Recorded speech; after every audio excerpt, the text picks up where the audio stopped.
Well, hello, my beautiful people, and welcome back. And we are doing another podcast with my amazing friend here, Trina. I call her friend, but she's really a sister. Um, so we've been hearing a lot of people discussing just, like, all right, work, do the self work, do the self work. But no one really kind of like goes through the steps of what does it entail? Like, where do you start? And so on today's episode, Trina and I are going to just kind of have a conversation of where we started, how we did it, and hopefully it resonates with you and it helps you get your journey started. Um, Trina, do you want to say hello? Hello, everybody. I'm Trina, host of the podcast Intentional Tangents with Trina, and I'm super excited to be here today. So, Nada, tell me everything. Where did at what point did you get to that point where you're like, you know what, I got some work to do? What did that look like for you? Well, for me, I would call it what people call it like the dark night of the soul, where you're at your lowest point in life, where everything just seems like it's just falling apart. And so giving you the setting of where I'm at. I'm living alone with my two kids in a house that I'm renting from my mom. And I was working for four orthopedic surgeons. And I was pretty much separated, and I had been separated from my husband at that time for almost 2 years at that time. And I had gotten home from being fired, from being let go wrongfully from the orthopedic surgeon's position. And I'm sitting in my room and I'm just thinking of like how life just sucks so bad. Everything in around me is just sucking. I'm a single mom, married twice. I just got fired. I'm overweight and unhappy with myself, and I can't get my current husband to see the reality of like if we don't work on our marriage, we're gonna lose it. And so I've been holding off on filing the divorce until like just kind of waiting for him to make the call. And so I'm sitting there and I've admitted before where I was pretty suicidal at that time. I really was. I just felt like what's the use? And I sat there, and to be completely honest and real with you guys, I held my pistol in my hand and I was just sitting there looking at it and just thinking like, can I do it? And just trying to picture the process of like if I did do it, what's going to happen. And the only thing that would always stop me from that is my kids. My kids, what would they do? How would they feel? What are they going to walk into? And so it was at that moment that I was like, you know what? I've had enough. I've had enough of feeling this way. I've had enough of waiting for things to change, and I'm just sitting here just not knowing how I can make the change myself, but just, waiting for something to get better. And that's when I said, you know what? I'm taking the control and I'm no longer waiting for my husband to decide on, I pick you, let's work this out. Like, I'm no longer going to wait for that. I'm going to choose me. I'm going to choose my happiness, my health, and loving myself. All this love I want to give him, I'm going to just give it to myself. I'm going to start treating myself better. I'm going to talk to myself better. And so for me, that's kind of the moment of like, all right, that's it. I'm done. What are we going to do? And I decided to take control. Jesus, how did you navigate the whole suicide situation, if you don't mind my asking? I'm just curious because I know I've battled with that a few times in my life. I was hospitalized a couple times for it. So how did you kind of get through that? And then what were the steps that you took, to like kind of start facilitating that change of like, fuck this, I'm team me now. Well, honestly, like the only thing that the navigating process was just what like playing it out, just saying like, all right, let's say I do it, what and then what? Like my kids are just gonna, now I'm leaving them to just figure it out themselves. And so I felt like that was the only reason why I didn't go further and entertain that idea at all. It was just, I can't leave my kids here. Like I Mhm. have to be here and watch them and help them in whatever way I can, like if I didn't make it for myself, then I need to be here for them. And so it wasn't hard, to be honest, like after just really thinking about what it would be like for them to not have their mom and knowing how much I love them and what I'm willing to do for them. I was just like, yeah, I can't do that to them. I already brought them into Yeah. this world. I can't just ditch them. You know what I mean? Like I'm not gonna just run and jump ship just because the ship's not driving right. Driving right. So yeah, it was just going through the process of just picturing it. Like, okay, so I'm gone. Now what? You know, now I'm putting my traumas and my burdens onto them just by taking myself out of the equation. So Permanent solution to a temporary problem. yeah, yeah, yeah. Yeah. And so at that time, my main focus was just giving myself that love that I was looking for in a relationship, you know, and treating myself right. So for me, it started with like affirmations and just hugging like literally hugging myself and just like, oh my God, I love you so much. Thank you. You know, you're doing all right, you know, because at that point, you know, I already had lost a lot of my support system because of all the crap that I've been going through, and because I was a common denominator of all these problems, like I felt like my family and friends were just like, well, maybe you're the problem, you know? And so I had to really just kind of like go within and just like, all right, what would I want from somebody? And then I just started to give it to myself. So baby steps. Yeah, but definitely baby steps. And so um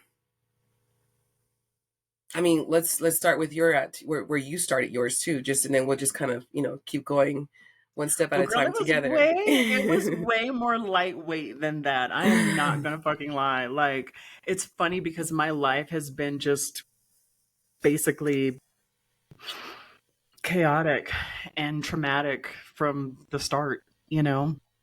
And so when I got to a point of really, like, I had gotten to a point in my life where I had mastered the masking. Oh, I'm so good at masking. Like, you know, I knew how to just handle the shit that needed to handle and put me completely on the back burner.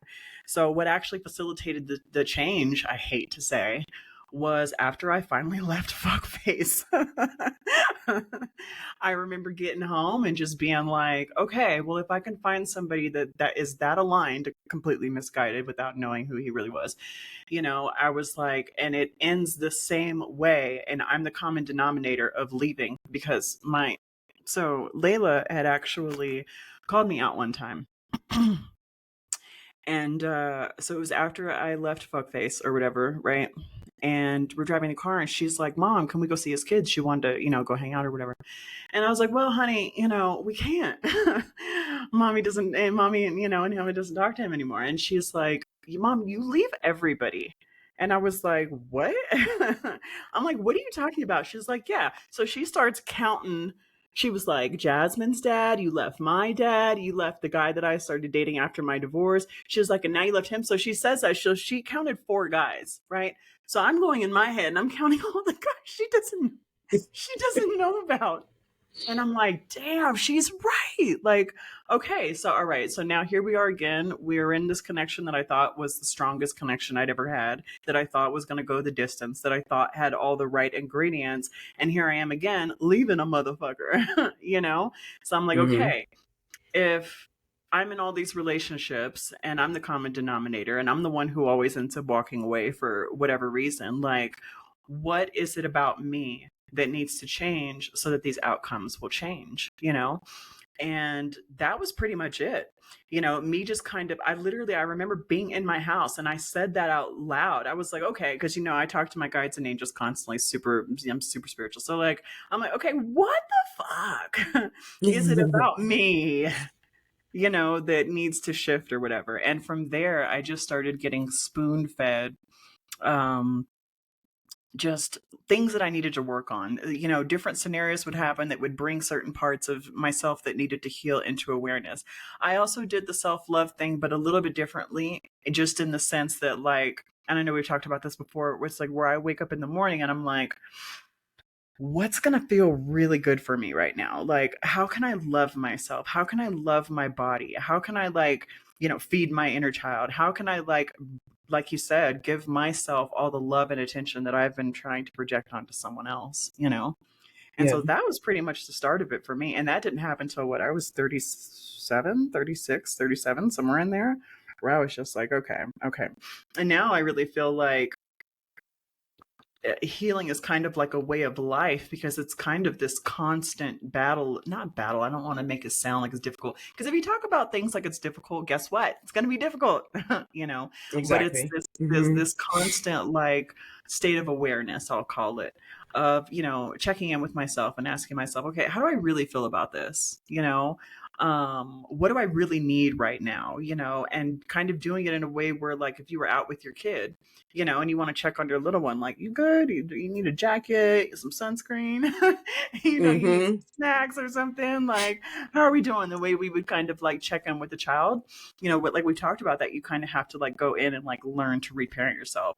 So that was pretty much the start of what I now just consider is probably just going to be a lifelong process of, you know, deconstruction and metacognition and self-awareness and peeling back the layers of just trauma walls, you know, just all the stuff that is built up, you know, from living a life, you know, and Right. engaging with people Yeah. and being disappointed and being lied to or being neglected or being like whatever your backstory is, you know what I mean? Like Yeah. peeling back all that shit and then rediscovering who you are and then having to completely build a whole new life, you know, based Yeah. on this new version of yourself. So yeah, Yeah. for Because me it was up just and pretty much a I'm breakup. sorry. Go ahead. Yeah. No, you're fine. No, because I Mhm. was gonna say, there's a point that we reach where it's like, if you really think about it, you know, all of the things that are restricting us from growth or from doing certain things are things that we were told growing up. And so I feel like if you picture yourself being in this box where you're surrounded by walls of writings from everyone in your life, society, your friends, your parents, your siblings, the government, you know, everything is just, the walls are covered up with all the things that they've been telling you to do and how to be. And so when you're trying to figure out, okay, how do I help myself? You got to first figure out, well, who are you? You know, who are you truly? Because up until the point where you're like, fuck this, like, I've had enough. I want to change. I want to do something better. I want to do something different. I want to be happy. And then that's when you really have to go in and be like, all right, well, let's see. What was told to you that makes you happy? Because I don't know about you, Trina, but for me, another point where I was like, mind blown, was that I was over there working on getting a bachelor's degree in business administration with the concentration of accounting. For anyone that knows me, I fucking hate math. I hate math. I hate math. And so when I first heard about this accounting or the CPA profession, it I every video that I watched was like, oh, don't worry, it has nothing to do with math. It has nothing to do with math. It's about looking at a business and seeing what that business needs to grow. And I was like, oh my God, I love that. I love looking at things that can be facilitated or how to grow things. Like, so I was like, I can do it. It was my last quarter and I was miserable. I was so miserable because I'm over here trying my hardest to get this degree that I don't fucking like, you know? I'm over here hating like every accounting class and I'm just hating life and I'm telling like my mom, like, Mom, I can't get this accounting thing, like I hate it, you know? And it wasn't until fuckface was like, if you fucking hate it, stop. Like, just fucking stop. Change your fucking degree. What are you doing? You're gonna finish your degree and then you're gonna go and do what? Since you don't like it. Like, wake up, go change it. And so I did. I changed it to like concentration in real estate. But what I'm saying is like, we're over here doing what we've been told is what gives you the happy life. You know what I'm saying? So we're over here busting our ass, going to school, hating it or not. Everyone has a different story.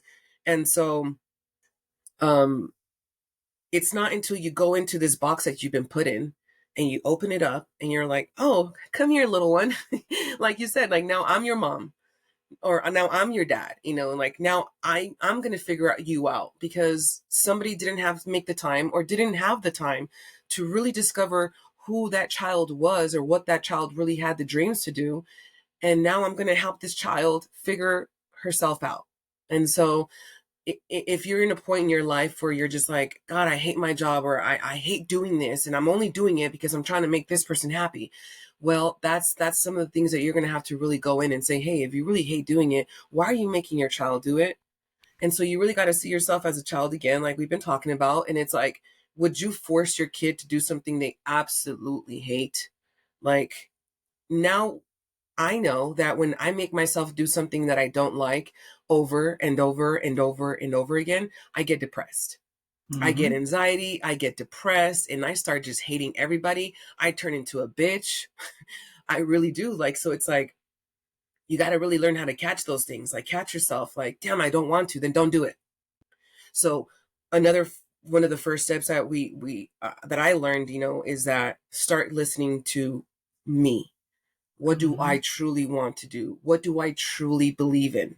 And so that was one where I was over there trying to get my degree, trying to get my bachelor's degree so I can make my family happy so they can see I'm not stupid. I'm just different, you know?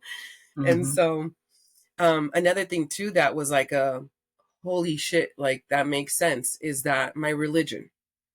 The religion I grew up with was Seventh Day Adventist, which is very, very similar to being a Christian, except they do everything on Saturdays. From sunset Friday to sunset Saturday, you are not doing anything. You're not watching TV. You're not buying anything. You are just being with God. And so, what I was taught in that religion didn't give me peace of mind. I hated death. I was so mad at death. Like, fuck you. Like, you took somebody I loved. You changed my whole life because you took that person. Fuck it. Like, I hated death and I was not comfortable with it. And if I would like imagine myself dying and and in that religion, when you die, you're dying. You're not talking, you're not feeling, you're just in that hole until God returns, right? And so for Mm-hmm. me, there was never peace of mind of that. Like, that was never like, oh, that makes sense. Yay, I can't wait to die.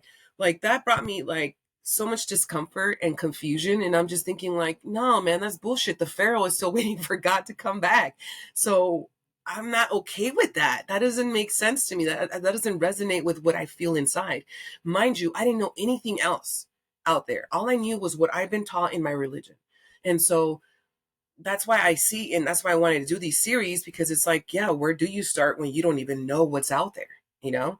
And so it wasn't until I found Dolores Cannon, and when I read her first book of the Life After Death, I think that's what it's called, Mm-hmm. that's when I was like, yep, that makes sense to me. And so that was another thing that released that fear of death, and it allowed me um, more confidence and more freedom just to live more, because death wasn't that scary like it was before.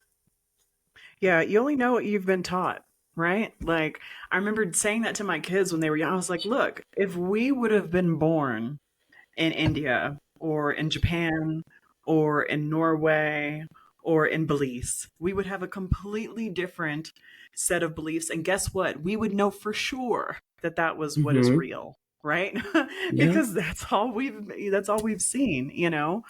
So I do feel like I agree, like a big part of this healing journey is expanding your awareness and, opening yourselves up to ideas that resonate with you and resonate with your and allow you to live better, because man, if you're living in a religion or in any sort of belief system where your day-to-day energy is fear, you're not going to have much fun. You know what I mean? Every car drive, oh my god, car accident. Every roller coaster, oh my goodness, what if we, and I used to do that when my kids were little. Oh my goodness, I have seen my kids die a million ways, and I feel like a lot of moms might be able Me to too. empathize with this, but because we're like trying to stay 8 steps ahead, we want to make sure the kids don't die. You know what I mean? And it's this thing that, like, and it's not like I don't do that anymore. Now that I know about pre-birth planning and whatnot, it's like, Mm-hmm. okay, nobody dies on accident. Nobody dies on accident. It's Mm-mm. planned. You know what I'm saying? And it was their free Yeah. will that chose that. So there's no need to fear. And we're all going to the same place anyway. Like, no one is, here forever. So no, I totally, totally get that. Go ahead. I'm Yeah, because I listening. feel like everyone that comes to this place in their life where they're just like, I don't know what to do, and it's like, well, what shackles do you have? Like, what is it? Mm-hmm. What is the name on that shackle? Like, is it fear of divorce because of what you were taught growing up, that it's God hates divorce and all that, and you're supposed to stay with your husband? Is that what's keeping you? Well, then work on that, figure that out, learn about that. Like, because I feel like fear comes from the unknown. So Mm-hmm. instead of continuing to fear these things, fear, oh, it's a sin, or fear that, oh, when I die, and that's scary to me. It's like, well, then go look for it. Go look for the answers. Like, you've been given the answers, and now it's your turn to go and figure it out for yourself. Like, really see, like, do I resonate with this still? Or is this just something that made my family, gave them peace in knowing that they taught me it? Because I feel like in every parent, there's that burden of like, I'm supposed to teach you and I'm supposed to make sure that you are a good human being when you get out there. And it's like, all Yes. right, cool. But now you got the wheel, you got the keys to your car. So now go figure it out. Like, stop being, whatever scares you, whatever is holding you back from doing something, don't allow it to do that, and just go research about it. Go figure it out for yourself. You're worth it. It's worth it. It's really worth it to find something that's going to resonate, and it's going to alleviate you from that chain that's been holding you in that same place. And all things in their divine time, because I do believe in pre-birth planning. So I do think that like our soul, if your journey in this life is to become awakened and to use your connection to source with intention, then there's gonna be several points in your life where you could take that leap of faith, but it's up to your free will whether or not you're gonna take that, right? And then a question that I dated this guy. I don't remember it. Like it was in Jay and mine's on again, off again period or whatever. But I remember he said to me, "Who made that rule? Who made that rule?" And I was like, hold on a minute. So now you can look at literally everything that you've gone through in your life and every conclusion that you've drawn and this experience equals this result. Who made that rule? That one experience, that one time that you saw it? Can you identify any other examples where that's not true? Like I grew up hearing, I'm sure, marriages don't last and they're all blah, blah, blah. But I have aunties and I have family members that died with their husband. You know what I'm saying? Mm-hmm. That did the full fucking life stretch. Nobody puts that shit on TV. You know what I'm saying? Yeah. So yeah, really kind of peeling back the layers of like everything that you believe and just kind of going in with a fresh, curious mind of, okay, that used to be my perspective. A big one for me that I had to get over was mom guilt. Oh my God. Because the way I was raised and because my mother was so like not present in so many different ways, that I put such a huge burden on what it meant to be a mother, going to all the things, signing up for all the stuff, all the field trips, volunteering, and all my kids. Like I was a regular in my older three kids classes. Like that was very, very. So when I had my younger two kids, it was like this whole shift because I knew that like the way things played out, I wasn't supposed to be their day-to-day caretaker, and it was so hard for me because I had made the rule based on my trauma and my life experiences that you cannot be a good mother if you're not there all the time, which is Yeah. horseshit, right? Because we Yeah. see examples of that in a lot of different arenas. We see men be part-time parents all the time. Like it's totally fucking doable. And then yeah, so anyway, so there's like so many things that I've had to like go through and just like kind of retake stock, like, okay, do I still believe in this? Another thing I remember I had to do, because when I was done dating fuckface, I had brainwashed myself in that relationship to thinking that he was the last man that was ever going to touch me. And Mm-hmm. because I believed that and vowed that within myself, so whatever, that when I parted with him, it was like I had to unteach myself that it was only okay for just one guy to touch with. Fuck you, I have an amazing energy. I can bless Mm-hmm. motherfuckers with this. It doesn't have to be just one particular person. And so what? So I then that puts you in a box of, okay, now I got to stay with a nothing ass person because I have come up with this rule set that says I can explore and potentially find somebody who's an actual fit for me. You know what I'm saying? So the Yeah. layers of which we have adopted outside perspectives and created even our own perspectives that keep us boxed up, it's really intense. And as you like go through your life, even to this day, I'll have different situations where I'm like, oh my God, my own rules are keeping me in a box. Fuck. All right, hold on, let's rewrite that one. Yeah. Yeah. And you Yeah. literally, and I've done exercises like that too. I'll say that too. I've done exercises about what my beliefs are, and then I'll rewrite it, I'll reframe it and create a new belief. you know Yeah. like I only work when I only make money when I work. No, I make money while I breathe. You know what I'm I get saying? paid to Just I get paid to live. I Yeah. get paid to be alive. Like, you know what I'm saying? So just like little Yeah. things that you can change and reframe within your mind. And beliefs are just thoughts that you think over and over again.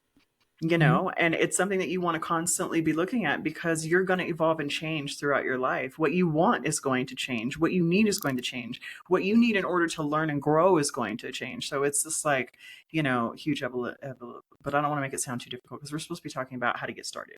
Just my point is, there are ways that you could look at certain things and kind of like ask yourself questions about like, okay, where did this come from? Does it serve me? What's a better rule? Rewrite Yeah. that and start practicing that, you know? Yeah. And I just wanted to add too, like a lot of people, because I know I did too. Sometimes is I would be like, "Damn, like why didn't I learn this sooner?" And it's like you said, like everything is that has happened is meant to happen, and so take it easy on yourself, and not don't like beat yourself up about not getting here sooner. Just the fact that you're starting is amazing, and it's a blessing, and kudos for you for doing that. But to just be easy on yourself, and also a lot of people have this thing where it's like, no, I gotta just put my kids first, and I'll worry about myself later. I'll worry about myself later, and it's like I don't think you realize that you're robbing your kids from a healthier parent if you're not making time and putting yourself first sometimes. You know what I mean? Mhm. Because I can't count how many times I've been told that when I'm talking to people and they're like, oh, I wish I could do that. I just don't have time. I got this, da, da, da, da. And it's like, nobody has time. You have to make the time.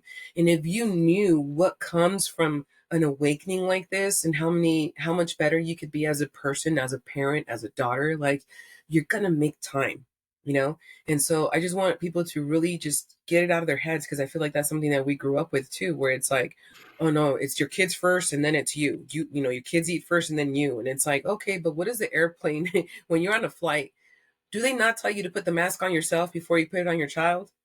Yeah. Because you can't help your child until you've helped yourself. You're able to breathe, so now you can focus and put it right and correctly on your child. Same thing with life. You got to make the time to work on yourself so that you can be a better example for your kids. Because before my awakening, I was preaching to my kids every day, and were they listening? Hell no. No, because Hell no. parenting is not running your mouth. Parenting is modeling. Yes. Yes. You want to be a good parent? Live it. Stop Yeah. talking about it and live it, man, because those kids are watching every single thing you do. And so and I've seen it from like firsthand. So there's nothing that anyone can tell me that it's like, no, I don't think so. It's like, okay, you believe one thing, but I've seen it. I've seen it 100%. And now that's why I'm like super careful about what I ever like if I ever tell like Celine anything, I'm just like, no, she's 17, she's old enough to just watch me. And so Mhm. now I'm just like, okay, I'm teaching by example. Here I go. So that's something that I really want people like if you're a parent, don't feel guilty for putting yourself first. It's actually necessary to put yourself first. And so make the time because it's worth it. And you can If you do it want to be a with your good kids parent, too. it's worth it. Yeah, Yeah, yeah. you can integrate your kids because I integrated my kids. I started teaching my kids about meditation. I started teaching about reincarnation. I talked to them about like their past lives. I talked to them about readings. My 18-year-old, or she's 19 now, Jasmine, you know, as I started teaching her like how I was learning that I was psychic, she learned that she was as well. And she's used it in practical ways, you guys. My daughter literally used her intuitive abilities to pass her fucking driving test. You know what I'm saying? So if you start living a more aligned life, you're naturally going to be happier and it's going to draw people to you. It's funny, like I remember before my awakening, I used to go to my mom's house and my mother and my grandma, oh my fucking god, they would always give me shit about my weight. Always give me shit about my weight every time I come over there. It's usually, oh, you're too skinny. You need to eat. Blah, blah, blah. Are you doing okay? You need to eat, you know? And then if I was morbidly obese, y'all, I'm talking about like, 170, not pregnant. For me, that's big. I That's was pretty like, much as damn, big that's as I've 240 gone. for I me, know, but leave me alone. I okay. shouldn't say morbid. Look, edit that out so people don't come for me. But they would be like, "Oh, you look healthy." No, I can't even run. Like this is not healthy. But then once I had the spiritual awakening and I started training, I got really fucking slender but also strong. But more than what my body fucking looked like, my level of confidence within myself was so great that when I went over to my parents' house from then on, it was, "You look amazing. You look amazing.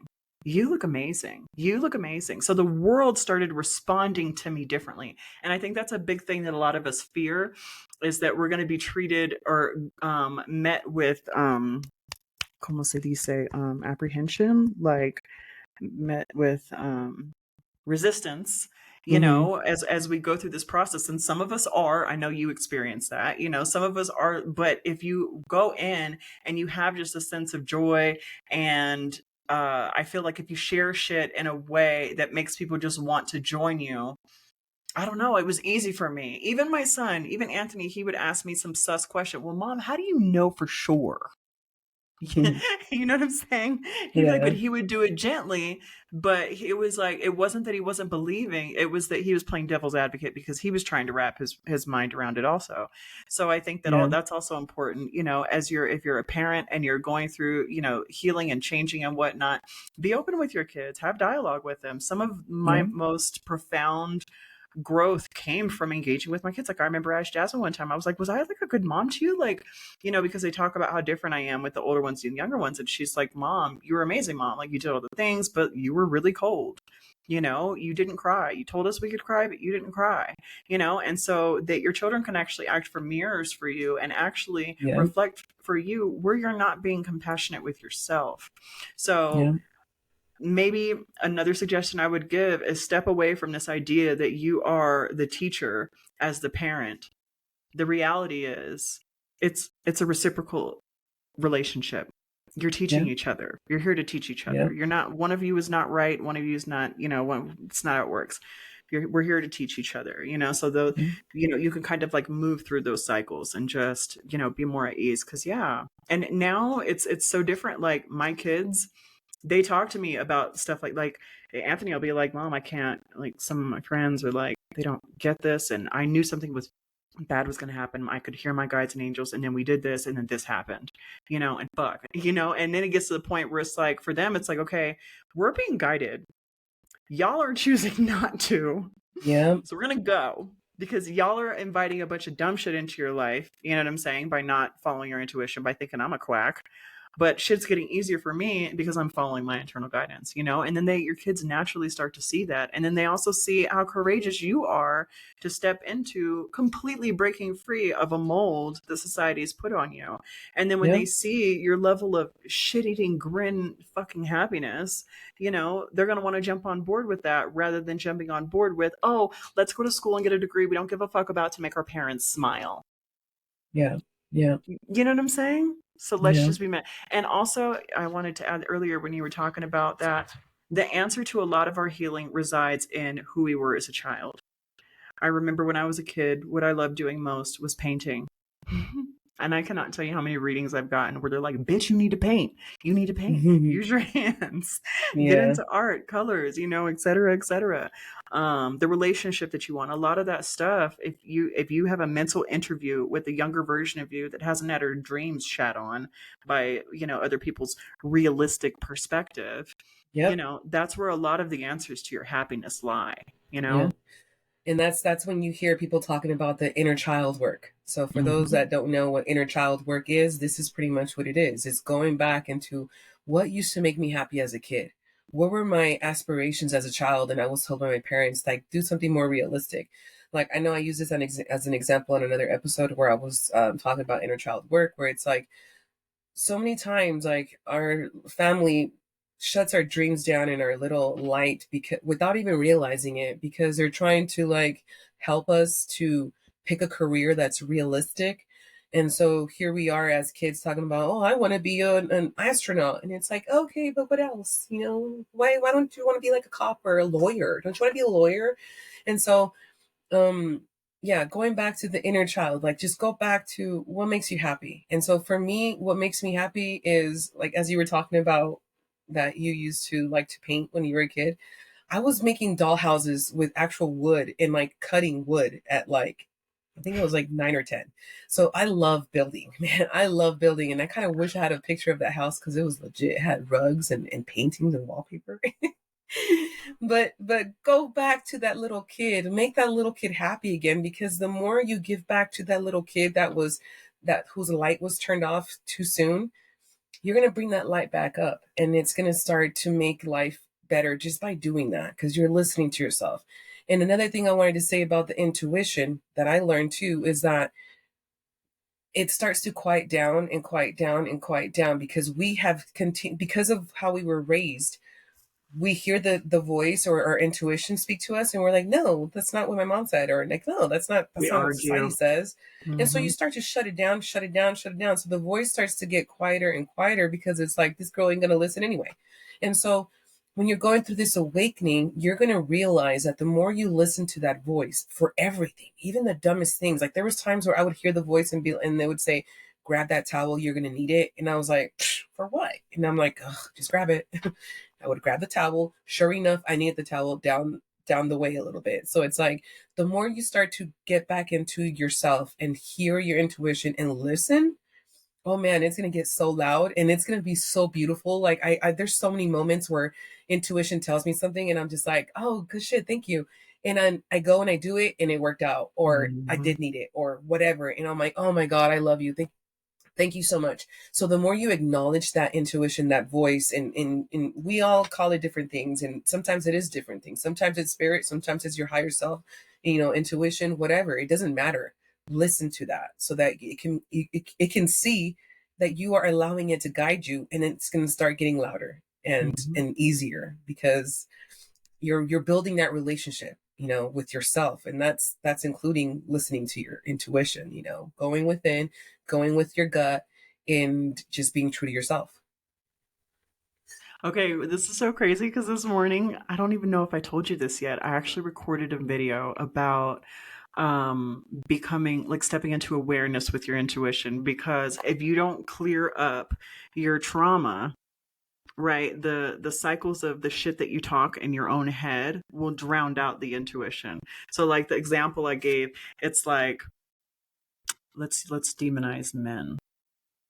We'll be like, okay, so let's say we're on dating sites and we're trying to connect with people, whatever, whatever. So I have a really good intuition. So I feel like um if I connect with someone and I feel like meeting with them, I know that they're safe. Because if I would feel that they weren't safe if they weren't safe, right?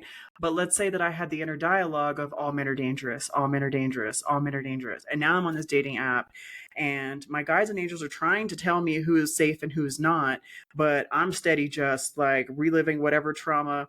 And I have tons of them that I can sit there and relive, to make me feel that. But now I can't hear the guidance. So now let's say there is somebody who's actually dangerous and your intuition slides in with that, but that just sounds like everything that you're constantly telling yourself anyway. You end up connecting with this person because you don't have any self boundaries, self awareness whatsoever anyway. And then something bad happens and you let that be a receipt to your negative thinking. Oh, look, Yeah. see what happened. Mm-hmm. See, I put myself out there and then this happened and he was dangerous or whatever, whatever. You know what I'm saying? But it's like, you could have gotten a very clear message about that, but you can't hear it over your own shit. So that's why meditation comes in, and it is like it helps you because I can't believe I'm saying this again. Like now I don't even know if the podcast I recorded this morning was for that podcast or for this podcast. But anyway, Could be both. um I know, and now I lost my train of thought. Intuition, meditation. Okay, so when you meditate, at basically just being inside your body without anything going on. Like it's like being in a room and the TV's off, right? You could just hear the sounds of the room. You could smell what the room smells like. It's the same thing with meditation. You're shutting everything down, so that way you know what it's like to be within you. Once you know what it's like to be within you and that just quietness, then it makes it easier for you to understand the difference between your own mental jabbering or your own mental cycles, and your guides and angels trying to slide you cheat codes, Yeah. or trying to chime in with things that can help you grow, heal, or whatever. You know what I mean? They'll Yeah. because spirit will gently guide you through things. I know I needed to heal about something Mm-hmm. with regards to an abortion, and it came up in a book.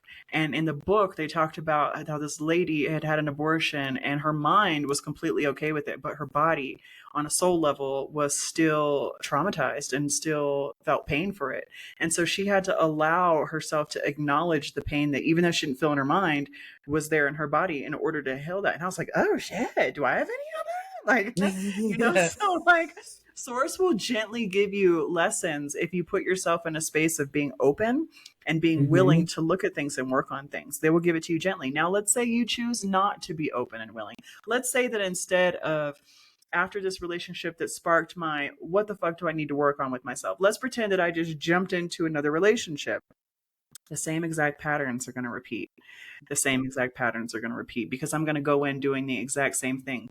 Now source will be like, all right, well, we're going to still try to teach you this lesson. It's just going to be harder because you've chosen to step into a tumultuous situation with tumultuous programming, and expect to get something soft and lovely out of it when that's not how it works. You kind of have to go work on what's on your tool belt, and what's necessary for what you're working toward, and what's just bullshit from the things that you've been through that you could just let go because it's not even a thing. Yeah. So Yeah. Um, Another thing I wanted to add is just from what you were speaking about, it's like a lot of times because of how we were raised, the magic is not in our lives at that time. You know what I'm saying? Like I feel like the magic has been killed for us for many years. And so another way I think to slowly kind of come into this reality of life is a lot more than what you thought it was. Like you are capable of so much more. We have so many powers within ourselves. And so I would like to welcome those that are trying to go through an awakening and just kind of seeing life differently. I think a part of that would be to kind of get out of that box that there's no magic in this life. You know what I mean? And so um one of the things that kind of opened that door for me where I was like, oh man, I fucking knew it. I knew there was more to this than just like, like everything I was taught, was learning about if you go in, if to ease your way into like past lives or like death isn't death, is to listen to near death experiences, and there are thousands of stories of near death experiences. And so I feel like that's a door that you can open to kind of like slowly get into it and not scare yourself, because I know people that have been like, oh, I don't know, that just made me uncomfortable, and it's like, what? So everyone's different. But in order for, I think, in my opinion, in order for you to really see the magic in earth, on this earth, and see that we are more than just this vessel, is by watching and listening to near death experiences, because the way they explain what they see, and you have all these people saying the same thing, it really makes it easier for you to believe it, to believe that there's more. And so once you've cleared out that doubt that, oh no, my religion taught me this, so there's no magic, there's no manifestation, that's called prayer. And it's like, call it whatever you want, it still works. And so in order for you to really explore, I think you really got to get that mask off your eyes and just really see it for what it really is. Because like I said before, if something scares you or you don't know about it, there is so much information out there that you can go and research, that's going to give you peace of mind, that's going to be like, well, shit, there's so many people out here saying the same shit, like maybe it's true. And then you start to allow yourself to do it and experience it, and oh my god, that's when you really become a believer, where it's like, holy shit, I totally just manifested that. You know what I mean? So mm-hmm. I think in order for you to see what we're talking about, as far as just, like the past lives and um the soul plan that we've made, like you really have to kind of like ease your way into that, so that you can allow that experience into your life. Because up until now that you're trying to find a better way of living, we didn't have that belief. At least I didn't. And I know for most religions, they believe the same thing about death. When you die, there's no feeling, you don't think, you're there until God returns. And so I feel when you learn certain things, it then allows you to expand and really accept what we're saying and what you're going to be looking at, because there's a lot of information out there about it. Yeah, and if you're on this podcast, there's a very good chance that you're already open to a certain extent to those things, because spirit will not put things in front of you that you can't handle. They Yeah. will breadcrumb you to death until you're ready. Like, I wasn't ready to have a psychic reading until my grandma died. And I wasn't ready to have um, an Akashic Records reading or be open to a past life reading until I not only had the reading, but I also read a bunch of books. And also, because Source is good to a bit, they put people in my life that had near death experiences, that had been dead and saw themselves dead, like actual people, not just. So like, you're gonna get what you need to get where you're gonna go. Yeah, as long as Yeah. you're open and willing, and just ask, you guys. That's like the power of asking. Like you said, prayer, manifestation, whatever you want to call it, it's all real. And it doesn't matter who you're praying to, they're going to respond because source will meet you wherever the fuck you're at, period. There is no, like how that's one thing I do, like, don't dig about religion. Some of them, it's like, you must have the card to get in the club, and Yeah. it has to be this card, otherwise you can't play. Like, you know what I'm saying? Hmm. Instead of just being open to, what's universal is faith and belief, right? And Yeah. whatever you believe is what's going to be. Yeah, because another thing too that was like a total like, oh, that's the devil for my religion, was tarot readings and tarot cards and psychic mediums. It's all the devil to them. And when I would tell my mom, because I used to love watching Long Island Medium, because again I was very like, death is it's not what I've been told. It doesn't resonate. So I used to love watching her, and I used to tell my mom, I was like, how is that the devil? Like, do you see the happiness that comes into these people's lives because they've gotten now peace and confirmation that their loved ones are not gone and they're still with them? I was like, how is that the devil's work, mom? Like, it makes me cry when I used to watch it, because I was like, oh, it's so cool that they get to hear from their loved ones. Me And there too. was even a time when I was watching it and I was like really into it, and I was like thinking about my uncle who I got the tattoo for. Hmm. He was very important and special in my life. And so I started thinking about him, and I was like, damn, what if, what if? And then a toy starts going off by itself. And because I wasn't awakened then, I was just kind of like, okay, I'm sorry, God, you're right. It's just you. It's just you. Like, I will never watch this show again. And I literally stopped watching the show because it Wow. scared me. The toy Yeah. going off by itself out of nowhere, Trina, like it scared me so much. I So could I was like, oh shit. I could feel your uncle being like, well, that didn't go the way we planned.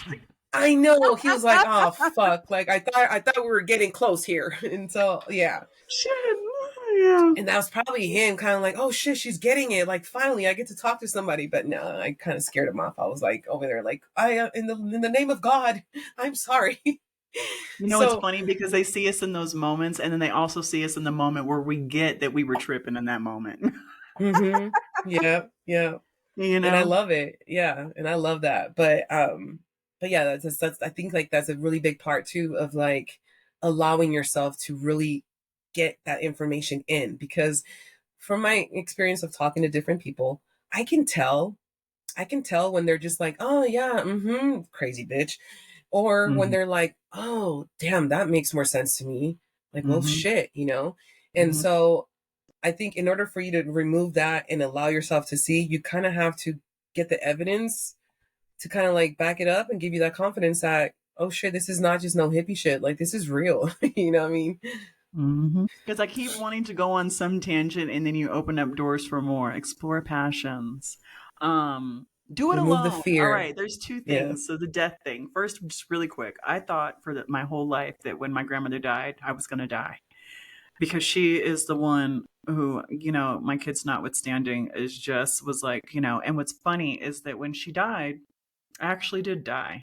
But it wasn't the way that I thought it was going to be. It wasn't like I'm going to go be with her in source. It was the version of me that lived in constant fear and in feeling alone and feeling the pressure of the world on my shoulders dissipated, because with her passing and with her connecting with me and with me having the awakening, I realized that I am being so goddamn carried through this experience. It doesn't matter how bad shit gets. I myself and everybody around is never alone. Do you understand how differently life hits when you know it's all is well? Like, all is Yeah. well. All the things that you were afraid was going to happen, all that shit is just, it's just white noise. You know what I mean? So I wanted to add that. And then also when we were talking about like, rediscovering yourself and exploring your passions and whatnot, I wanted to talk about like when you go through that process, this is just my perspective. Take it. If it resonates, cool. If it doesn't, toss it. It's important to do it alone. It's important to do it without social media. It's almost important to do it without literally talking to anyone, because sometimes it's really hard to have somebody that you can hop on the phone with and say something and they're just going to be happy for you. Yep. just pure, your life. I trust you. I know that you have a soul that's guiding you. I don't need to be all up in your shit and control your life and your situation, how you show up in the world. I trust that, whatever. Right. So you have to kind of like, as you're finding this stuff out, like, me being mixed, and being into like winter stuff, I'd get a lot of shit for that, before I came into my own of like, just like, fuck you. Yeah, I want to fucking snowboard. People like black dudes call me white girl. I get a lot of shit for that. I get a lot of shit for liking country music. And, and when you get shit for the things that you love, depending on the strength of your character and just like your wiring, because I'm Sagittarius, so there's a lot of Sag in my chart. So that my fucks are really low when it comes to like how people perceive my way of being. But I know it's not like that for everyone. For some people, it's a huge deal, when someone has something to say. And if someone makes a little comment or makes a little whatever to you wanting to try something new, you might be like, what, I'm not gonna do it. Like my dad, for example, I remember when I did my first outdoor rock climb and I sent him a picture of me up on that fucking rock being so stoked that I didn't give up because I wanted to, because I was scared. He was like, you're fucking crazy. He was like, you are fucking crazy, sister. Now, because he was my confidant growing up, I could have easily reached out to him before I went climbing, like, yeah, I'm going to go rock climbing. Da, da, da, da. And he could have projected his fear and not have been like, maybe I shouldn't. Yep. What, he's right. What if something happens and then my kids don't have a mom and then this and now you're projecting into the future. Okay. Your guides and angels and your higher self have nothing to do with this conversation. It's just you, your fear, and your dad, Yep. projecting and Yep. echoing, so like Yeah. it is important that when you're going through this, like, phase of self-discovery, that you do it privately, because you might be into some shit that you might perceive people are going to perceive as weird, but we all Right. know that everybody's into weird shit. We're all weird, we're Yeah. all unique, we're all built the way we're built for our own unique reasons, and it's not anyone's job or journey to understand and accept that within you. It's your job to understand and accept that within yourself, and then the rest of the world is just going to kind of fall into place with that. But I just want to really suggest a certain amount of solitude. That way, when you answer the questions, what do I want to do today? What's going to bring me the most joy? The answer is purely you. And it's not Yeah. tainted with the glasses or the lenses of anyone else watching what's going to happen, Yeah. Really, really, really I think important. I think we get to a place where we're so used to being told what to do that we're always looking for an outside source to let us know. Like, just tell me what to do. Just like if you've ever heard it of anyone going to retire, their biggest fear is, what will I do? What will I do with my day? What do I do with my time? I don't know what to do. I don't want to retire. And so yeah, I totally agree that you have to take this journey by yourself and stop reaching out for anyone else's opinion. It's not their life. It's you. Only you know what's best for you. Only you know what you really love and what resonates and what doesn't. Like, why do you have to keep searching and asking in the outside sources? And if you find yourself in a place where you weren't alone at first, but then you're starting to go through the spiritual journey, like you're actually starting it, don't be shocked and don't be sad if you end up being alone, because the universe will orchestrate it to where you're going to be alone. Like if they see that, oh shit, she's really serious about this awakening and she's really going to get into it, we're going to have to remove everybody in her circle, because she values the opinion of her family, and because she values their opinion, we got to remove her family, or else they're going to fucking put her back into the fucking system, into the matrix. And Mm-hmm. so I truly 100% believe now more than ever that in my personal situation where I was removed from my immediate family, it was for a reason. Why? Because I respected and valued the opinions of my brothers. They're both military and both living the lives that, the society says is the right way to do it. So I valued their opinion so much that if I would have started trying to do this journey and then hang out with them and then kind of tell them a little bit about what I do now, they would talk so much shit. They would joke and like give me a hard time that it might have made me question myself. And so that's something that you really got to get comfortable with, and also remember that your company should be enough, and we're just so used to being surrounded by people and by things that we get a little worried or it feels uncomfortable to be alone.